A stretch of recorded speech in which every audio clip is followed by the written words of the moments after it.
एक गांव में एक पति पत्नी आदेश और श्यामला रहते थे। आदेश बहुत ही आलसी आदमी था और उसकी पत्नी अपने परिवार में एकमात्र पालन करता थी। उसकी पत्नी अपने आलसी पति से खुश नहीं थी क्योंकि वह कोई पैसा नहीं कमाता था और इधर उधर भटकता रहता था। अंजना, अंजना,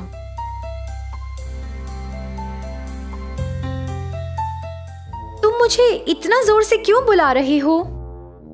क्या तुम मुझे पीने के लिए पानी दे सकती हो? क्या तुम पानी मांगने के लिए मुझे बुला रहे हो? आदेश रोज खाना खाता और सो जाता और अंजना को अपने पति पर तरस आता था और वह उसके बदलने का इंतजार कर रही थी। कई दिन बीत चुके थे, फिर भी उसके पति के व्यवहार में कोई बदलाव नहीं आया। जैसे जैसे वह अपने पति के बारे में सोचती रही, वो और भी परेशान होती गई। उसने बिना किसी मानव बस्ती के अलग अलग जगह पर कदम रखा। जैसे ही वह अंदर गई, उसने एक बड़े सुनहरे रंग के दरवाजे को देखा। अरे, ये क्या जगह है? और मुझे आसपास कुछ लोग भी नहीं दिख रहे हैं। यहाँ इस विशाल द्वार का निर्माण किसने किया होगा? फिर अचानक दरवाजा खुल गया और अंजना खुद को दरवाजे से अंदर ले जाने में कामयाब रही।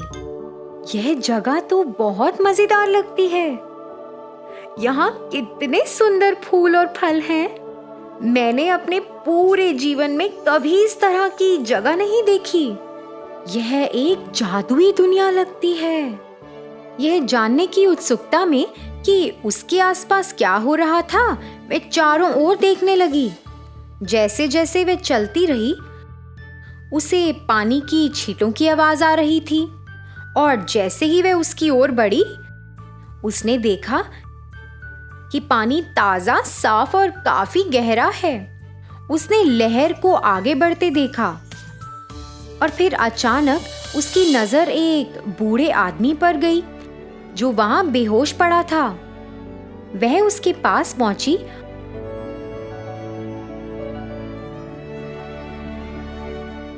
और उस आदमी को पीने के लिए थोड़ा पानी दिया। जैसे जैसे उसने पानी पिया, उसे होश आने लगा। आप यहाँ कैसे आई हैं? यह तो लोगों के लिए अज्ञात जगह है। मैं अपने विचारों में खोई हुई थी और अचानक इस जगह पर आ पहुंची। मुझे तुम्हें यहाँ देखकर खुशी हुई है। तुम क्या सोच रही थी? अंजना ने उसे अपने पति के बारे में बताया। मैं अपने पति के बारे में सोच रही थी और बहुत उलझन में थी। ना जाने क्या कर रही थी। तुम्हारा पति खुद को बदलने के लिए कड़ी मेहनत करेगा। मेरी बातों पर विश्वास करो और खुशी खुशी अपने रास्ते पर चलो। यह दरवाजा अजीब लग रहा है। अगर मुझे फिर से इन ऋषि मुनि से मिलना हो तो मुझे सिर्फ इस दरवाजे से आने की जरूरत है। जी धन्यवाद। अंजना ऋषि मुनि की बातों पर विश्वास कर खुशी से घर लौटी। आदेश एक गहरी नींद में था। फिर उसे महसूस हुआ कि ज्यादा सोने से उसका सर बहुत भारी होने लगा है। हे भगवान, मेरा दिन बर्बाद हो गया है। मुझे इतना बुरा सरदर्द हो रहा है। जैसा कि आदेश ने अपने दर्द को कम करने की कोशिश की, उसे कुछ अजीब महसूस हुआ। घबराया हुआ वह आईने के पास गया। मेरे सर पे ये क्या है? हे भगवान, ये सींग मेरे सर पे कैसे आए? अब मैं क्या करूंगा? फिर उसे पता चला कि ये सींग उसके भयानक सरदर्द का कारण थे। घर में घुसते ही उसकी पत्नी ने उसे देख लिया। वो विशाल दरवाजा तो सच में जादुई लगता है। वह स्थान बहुत सुंदर और शांत था। मैं अब पहले से ज्यादा खुश महसूस कर रही हूँ। इसके अलावा मुनि ने कहा कि मेरे पति आलसपन छोड़ देंगे और काम करना शुरू कर देंगे, और अब मेरे पति के सर पर सींग होने की वजह से वो सो नहीं पाएंगे। अंजना अपने पति के साथ हुई इस अजीब घटना के बारे में सोचती रही।